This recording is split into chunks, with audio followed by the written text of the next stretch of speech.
Good morning, Lancashire lad. Right, so a bit of a different video today. We're not doing any digging or mudlarking. Sorry, my hand's over that side, I'll just hold you this side. What we're actually doing is scouting for new tips and locations. I see it quite regularly on bottle digging groups, especially like newcomers to the hobby and stuff like that. How do you go about finding tips? How do you go about finding locations? Well, what I do is I use the National Libraries of Scotland side-by-side maps. I use 1914 going back all the way to about 1890, 1895. And that gives you like a true representation. So the location I'm in today is an old clay pit. Massive old clay pit. It's been turned into a nature reserve, but it's on the outskirts is old woodland, areas of woodland. Now I have checked 2 more clay pits in the area, and they're no goes. There's nothing happening in them at all. They've just been one's been built over by a housing estate, and the other is it's like a bit of a nature reserve. There's nothing showing, no glass on top, no broken bottles, no rabbit holes. But I've come to this one. You'll just notice that behind me. That's a brazier or a gas burner. But what they used to do is, when they tipped, they put on a lemon and it'd burn off the excess methane. So it tells me there's a possible tip in the area. So now what I have to do is come out on foot. It's alright doing the legwork, doing the, finding the tips on maps, but you won't actually truly know until you're out looking. So I'm just walking through this little area of woodland here, right by this brazier. I'm just looking for telltale signs more than anything. Rabbit holes.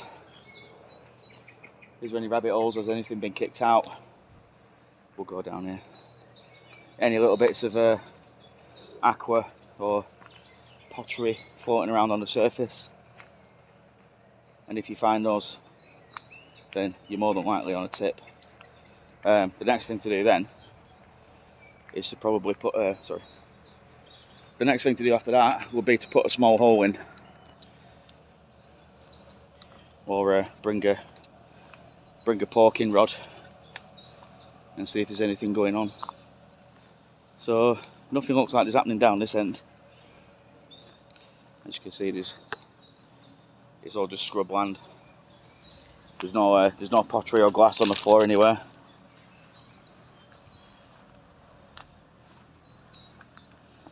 But like I say, this place is absolutely massive. We'll go and have a look at it's like a bit of an information board, how it used to look back in the day, what it used to, well, how it got turned into a nature reserve, and this is what you'll find. Sorry if it shoddy camera work. Trying to hold it up. I forgot my tripod today, so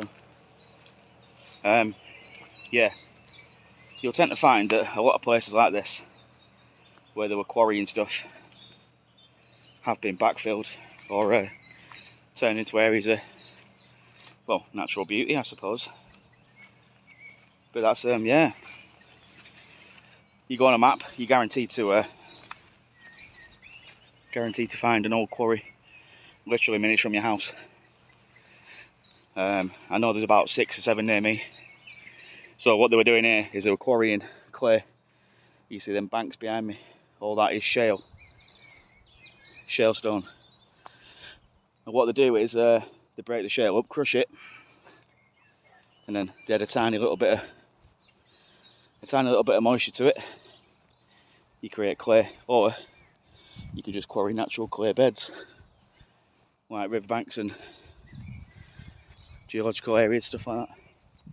What we'll do, we'll go to this next bit of woodland, we'll have a look in there, and then I'll show you the information board and I'll show you the clay pits.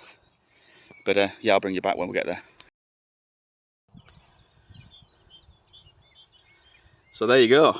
So it was used as a landfill, but they didn't stop quarrying it until the 50s, and then bought in 1970, used as landfill, household waste until 1982. 1989,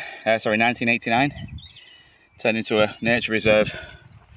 There's quite a lot of stuff here actually. You get quite a few bats, jays, owls. So we're about here, just where stone seating is, which is just that thing behind me there.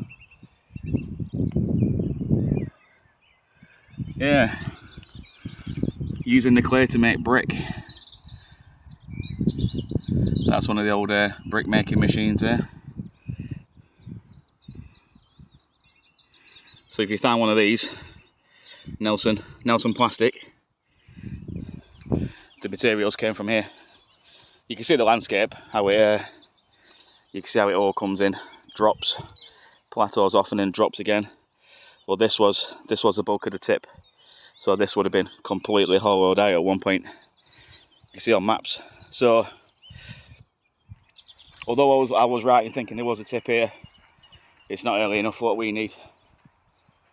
But you don't know until you come and actually have a look. So this is the whole point. You need to get out and put the legwork in. Now I do have one more site about 5 minutes from where I live. It's an old quarry, quite a big quarry actually, and it was used as stonemasons for quite a number of years. So we'll go and have a look at that, see if there's anything used to backfill the quarry at the back, because I think it's quite a big site and they only used half of it. The other half of the quarry was an old scrapyard up until about 3 or 4 years ago. I meant scrapyard, not scrapyard. Don't know why I can't speak today.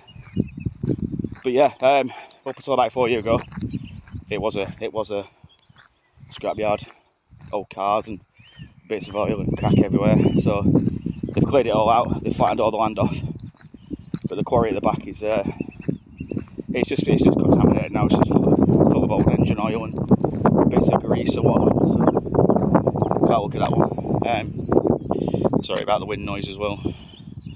Try and do something about that. But yeah, like I say, you don't ever know until you come and have a look, and it's worth it just for the views as well. Get around these trees, you'll see like the Pendle Valley right across to Pendle Hill, and then looking that way, you've got Bowlesworth just behind those trees, and this is all back to Nelson now, running right across over into Burnley. That's where we were digging last week, where I found that little lead soldier. So yeah, we'll go for a quick drive, and I'll bring you back when we get there and have another little scout.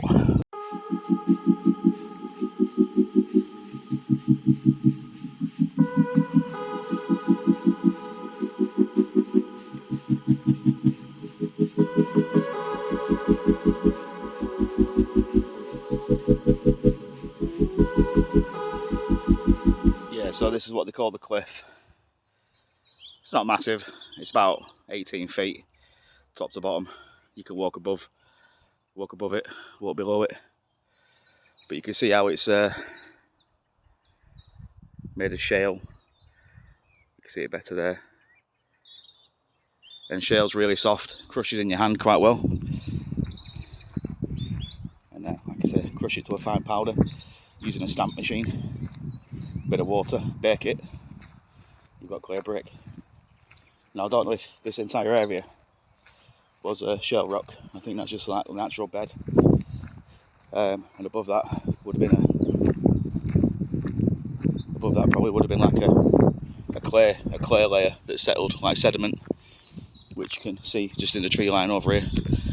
So yeah, and this is why there were so many clay pits around here, because all this natural sediment ran down off these hills and just gathered in these little pits. There's quite a few of them actually around here. You open an old quarry map from this local area, and 9 times out of 10 it'll be a clay pit. There's some guys trying to go underground now, down into the methane. Well, I presume they're the methane tanks. They're all running towards that brazier, so I don't know how we'll be going down there. Right, anyway, I'll bring you back when we get to the other side. Right, so this is the quarry. Goes all the way around us, pretty much, and then drops down a hill. You've got a road up there that takes you on the top roads. So from up there, looking over that wall about here, you can see this. So this is why we're getting pretty excited. I mean, there is pottery here, bits and bobs and stuff, but it's pretty modern. Apart from, well, yeah, it's pretty modern. It is a bit of a dumping ground.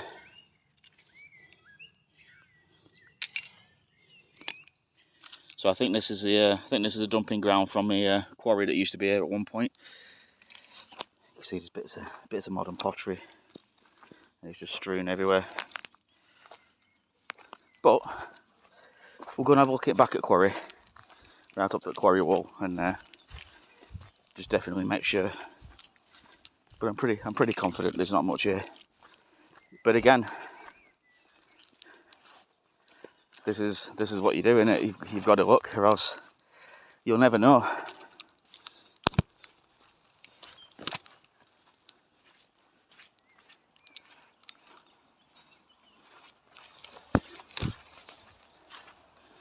So we're coming right up to basic quarry here now. And it starts to get a bit wet round here. A bit soggy. There you go. See quarry up there. So obviously mining stone. Or quarrying stone even, not mining it. There's piles of rock and stone everywhere.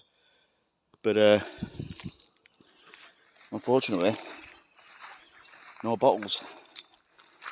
But I'm not really annoyed because, like I say, it's three new potential sites that I've not looked at before. And if I didn't come and look, I'd never know, would I? So now what I can do is I can mark those off.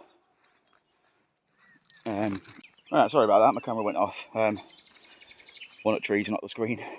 Yeah, so like I'm saying, I can go on now, create my own digital map or save a map on Google, and then knock these three off. Because now we know there's nothing here. There's no point there. There's no point coming to look again. But this is what you have to do. If you don't get out and have a scout around, you're never going to know. Plus, gets you out having a nice walk as well, doesn't it? So yeah, old stone quarry. And then there used to be, like I say, up until, I think it would be about 10, 12 years now. There used to be a stonemasons on site here. You could buy big chunks of masonry, rock, quarried rock and stuff like that. You know, for your decorative gardens or stone benches and whatever. And every now and again, you'll just come across a little pile that got forgot about. We're just on one at bases. Used to be a big old crane here. A bit of asbestos there as well, so we don't want to be going anywhere near that. I think it's been a bit of a dumping ground at one point. But like I say, you never know until you come and actually have a look. There's actually a really nice stone lintel there, made into a bench. Looks like I forgot about it. And then just here, three big massive chunks of stone. See how big that is compared to my foot. There's nothing been dumped off this back cliff either. So I hope I've given you enough information how to and where to look for bottle tips. So the like I said, the maps I use is National Libraries of Scotland, side by side maps, and I also use one called the Historic Tip catchment based area map, and that'll bring all your, it should, if you're using the right one, bring all your old tips up in blue. I knew I'd do something like that on camera one day. Yeah, it brings up all the historic recorded tips in blue. Now, some of them, like I say, aren't bottle tips, they're actually landfill, like the one we've just been to in Nelson. Used from landfill for 12 years, and that's why they've put the gas, what they call it, a flare. They put the flare in to burn off the methane. I was actually talking to them two guys in yellow. They weren't going underground, they weren't urban explorers. They were gas engineers for the actual brazier flare. And what they were saying is the methane's not bringing out of the tip like it's supposed to. It's not drawing out. So there's either an issue with a flare or there's an issue with the system. But you have to keep monitoring it. But yeah, interesting on the west. I had a bit of a natter. I found out some new stuff. There's actually a really nice big chunk of rock in there as well.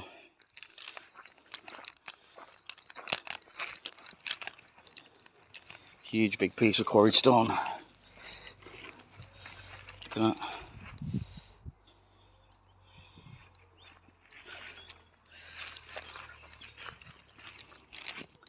Some terracotta, bit of brick. Yeah. So unfortunately we have been skunked today. We haven't found anything we're looking for, but I've said it a million times I think today. If you don't get out and look, you're never gonna know. And this is half of the battle with bottle digging. If you want the sights, you have to put in the legwork. There is pottery and stuff flying out all around here, but I presume it's all modern. Like I said, it used to quarry the stone straight out, and then it turned into a store where you could buy quarried stone. So I don't know when they actually finished quarrying. It looks quite old workings. I don't think they were quarrying right up to modern day, but ideal setting to put in a mason yard in it, right behind an old stone quarry. Tells the story, I suppose. Right, anyway, I'm going to cut it there. No point me gibbering on for next half an hour. So, yeah, I hope this bit of information's helped you. Where to look, how to look, where to spot quarries in your area, using them side-by-side maps, and using that catchment-based approach, historical tip map. So, yeah, if you like what you see, obviously, you know what to do. Leave a like. If you want to leave a comment, then do so. Share it about. Possibly subscribe. I've got a few videos up now. I'm going to go back on the railway tip tomorrow, I think. Finish that hole off. So I didn't actually fill the hole in this time. I left it, but I dug a little ramp in. So if any animals do go in, they can get straight back out again. Just purely because when I had to leave, it was getting interesting. I've kind of covered it over a little bit with some twigs and whatnot, so it's not left an eyesore. And also it's not dangerous for any, like I say, dangerous for any little wildlife animals and whatnot. So yeah, right.